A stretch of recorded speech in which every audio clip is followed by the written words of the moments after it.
Morning everyone, welcome to online economics class. Students, आज का हमारा टॉपिक है डोमेस्टिक एंड नेशनल इनकम, जो कि आपका थर्ड चैप्टर है, उसमें सेकंड टॉपिक आ जाता है। कल की ऑनलाइन क्लास में मैंने आपको नेशनल इनकम में क्या क्या कंपोनेंट्स होते हैं वो स्टडी किया था। Today we will discuss about the domestic income. So first we will find what are the components of the domestic income.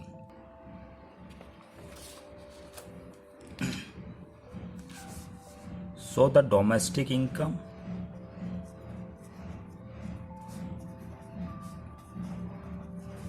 is a sum total of all factor income. All factor income means that is compensation of employees, rent plus interest plus profit, and which is generated in the domestic territory. Which is generated in the domestic territory. अगर कल वाले concept को अगर आप थोड़ा सा इसे कॉरिलेट करेंगे तो यू विल फाइंड कि नेशनल इनकम में हम फैक्टर इनकम ले रहे थे और साथ में हम इनकम ऑफ नॉर्मल रेजिडेंट्स, लेकिन यहाँ पर हम फैक्टर इनकम ले रहे हैं टेरिटरी, मतलब which is generated in the domestic territory. Which is generated कहाँ पर जनरेटेड होती है? डोमेस्टिक टेरिटरी के अंदर। सो बाय द डेफिनेशन या इसके फॉर्मूले को देख लेते हैं। Domestic income some total of factor income. Sum total का मतलब क्या हुआ कि कंपनसेशन ऑफ एम्प्लॉइज आ गया, प्लस रेंट आ गया, प्लस इंटरेस्ट आ गया, प्लस प्रॉफिट। तो ये सम टोटल ऑफ फैक्टर इनकम हो गया चारों का। Generated with in the domestic territory of a country by both normal residents and non residents, मतलब दोनों के द्वारा, चाहे वो नॉर्मल रेजिडेंट्स हैं चाहे नॉन रेजिडेंट्स हैं, बट कहाँ पर होनी चाहिए? डोमेस्टिक टेरिटरी के अंदर। कहाँ पर होनी चाहिए? डोमेस्टिक टेरिटरी के अंदर। जैसे मैंने अभी आपको कहा था कि भाई नेशनल इनकम कॉन्सेप्ट भी इससे थोड़ा सा रिलेटेड है, उसको भी एक बार देख लेते हैं। नेशनल इनकम में हमने कल स्टडी किया था कि सम टोटल ऑफ फैक्टर इनकम, तो वही चारों यहाँ पे आ गए। Compensation of employees, rent, interest, profit. Compensation of employees जो होता है वेजेस एंड सैलरीज होती हैं, चाहे वो काइंड में हो चाहे कैश में हो। अब earn by normal residents of a country, इसमें थोड़ा डिफरेंट हो गया। ये किसकी इनकम काउंट हो जाती है? नॉर्मल रेजिडेंट्स की of a country, no matter where it is generated. इसमें ये मैटर नहीं करता है कि वो जनरेट कहाँ हो रही है, डोमेस्टिक टेरिटरी में या फिर रेस्ट ऑफ द वर्ल्ड में। वो सिर्फ उन लोगों की इनकम होती हैं जो हमारे नॉर्मल रेजिडेंट्स होते हैं, जबकि डोमेस्टिक इनकम में हम सिर्फ उन लोगों की इनकम काउंट करते हैं जो डोमेस्टिक टेरिटरी के अंदर जनरेट की हो, चाहे फिर वो हमारे नॉर्मल रेजिडेंट्स हो चाहे वो हमारे नॉर्मल रेजिडेंट्स नहीं हो। इसको डेफिनेशन को पढ़ोगे क्लेरिफाई हो जाएगा, ज़्यादा कंफ्यूज नहीं होना है। Now let me clarify what is the domestic territory. So by the definition of United States, it is clarified that economic territory is the geographical territory and administered by the government, within which persons, goods and capital circulate freely. जहाँ पर persons, goods और capitals circulate होती हैं freely, that is known as domestic territory. So in the same topic, when you look in your book, you find that there is some more points of given related to domestic territory, या जिसको हम economic territory भी कहते हैं। Domestic territory को आप economic territory भी कह सकते हैं। Now let we find कि किस किस चीज़ों को हम इंक्लूड करेंगे डोमेस्टिक टेरिटरी के अंदर, या जिसको हम इकोनॉमिक टेरिटरी भी कहते हैं। So first thing should be clear, political frontiers,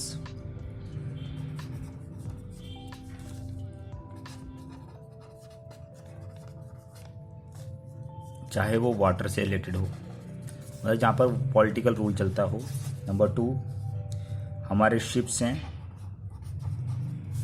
और aircrafts,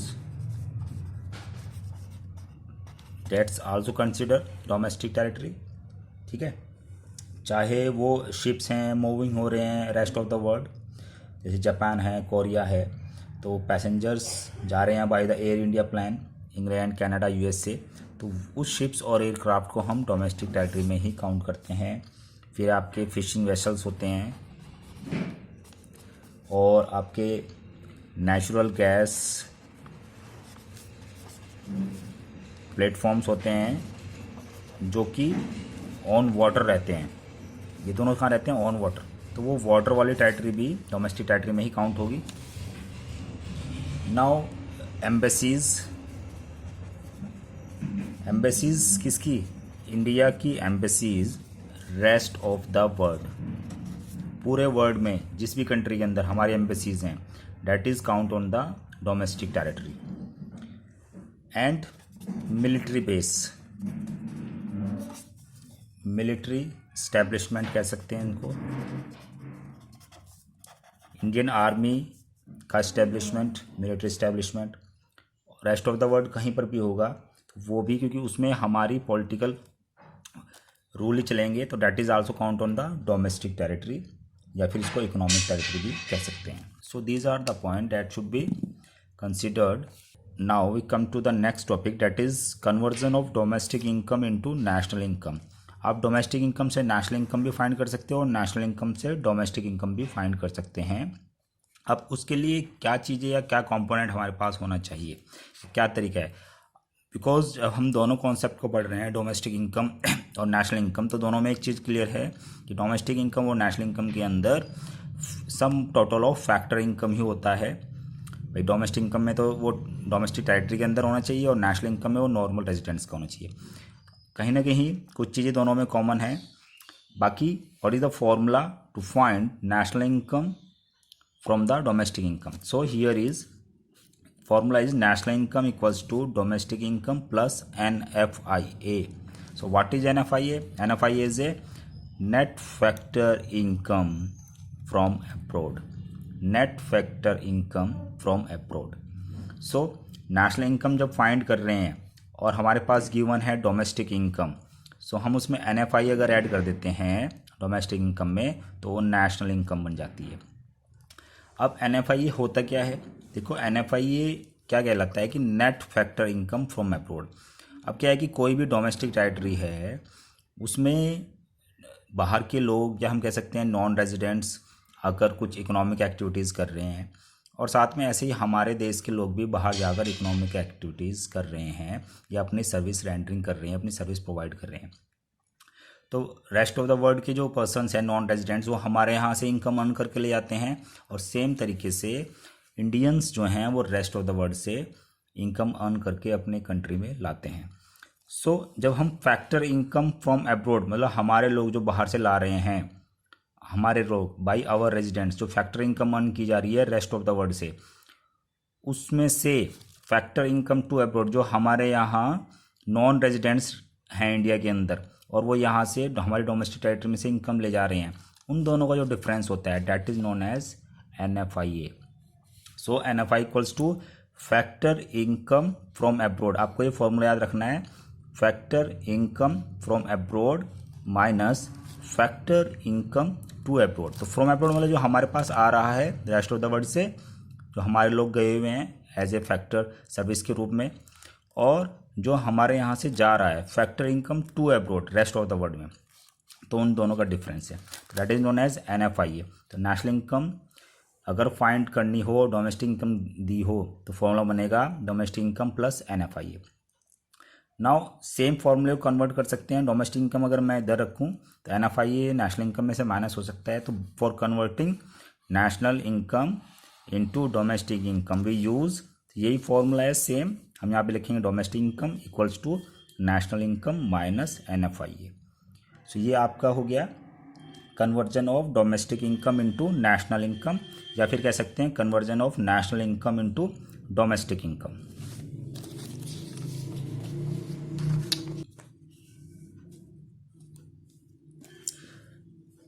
now domestic income and domestic product both are the same things. तो हमने यहाँ पे साइन लगाया है आइडेंटिकल का, आप देखेंगे 3 लाइन्स हैं, 1 2 3। है ना, ये इक्वल का साइन नहीं है, that is the sign of identical. So we can say domestic income is identical to domestic product. तो कहीं पर डोमेस्टिक इनकम गिवन है और कहीं पर डोमेस्टिक प्रोडक्ट, लेकिन दोनों का मीनिंग सेम ही है. ठीक है, तो आप इन दोनों वर्ड्स को, इनकम और प्रोडक्ट को इंटरचेंजेबली यूज कर सकते हैं, because production is ultimately converted into factor income. तो जितना भी प्रोडक्शन है वो कन्वर्ट हो जाता है फैक्टर इनकम के रूप में. Now the next one is domestic product is measured as.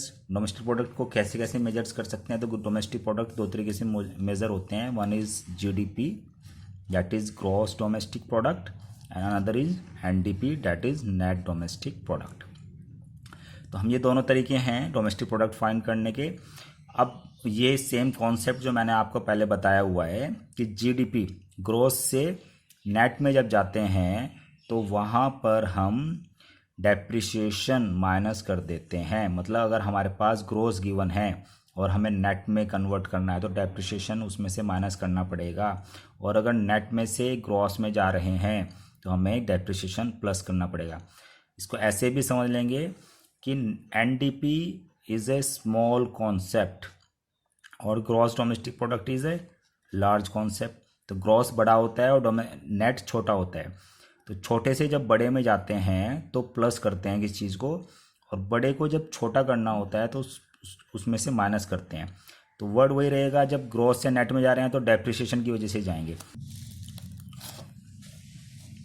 So now formula आपका यही है कि जीडीपी फाइंड करना है और गिवन क्या है? NDP, net domestic product.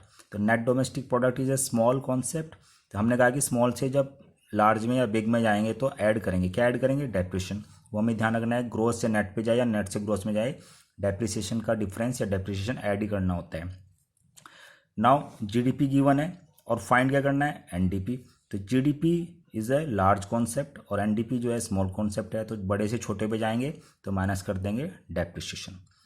So this is the formula of finding GDP from the NDP and NDP from the GDP. तो दोनों के लिए डेप्रिसिएशन प्लस करना है, माइनस करना है. सेम वही डोमेस्टिक इनकम और नेशनल इनकम, वहाँ पर एनएफआई ऐड करेंगे और एनएफआई माइनस करेंगे. ध्यान एक रखना है कि किस में, वहाँ पर डोमेस्टिक इनकम जो है या डोमेस्टिक प्रोडक्ट जो है वो स्मॉल कॉन्सेप्ट है और नेशनल इनकम जो है वो लार्ज कॉन्सेप्ट है. तो स्मॉल से जब लार्ज में जाते हैं तो ऐड करते हैं. तो डोमेस्टिक से जब हम नेशनल बनाएंगे तो डोमेस्टिक में एनएफआई ऐड कर देंगे, और नेशनल से अब डोमेस्टिक बनाएंगे तो हम नेशनल से माइनस करेंगे एनएफआई को.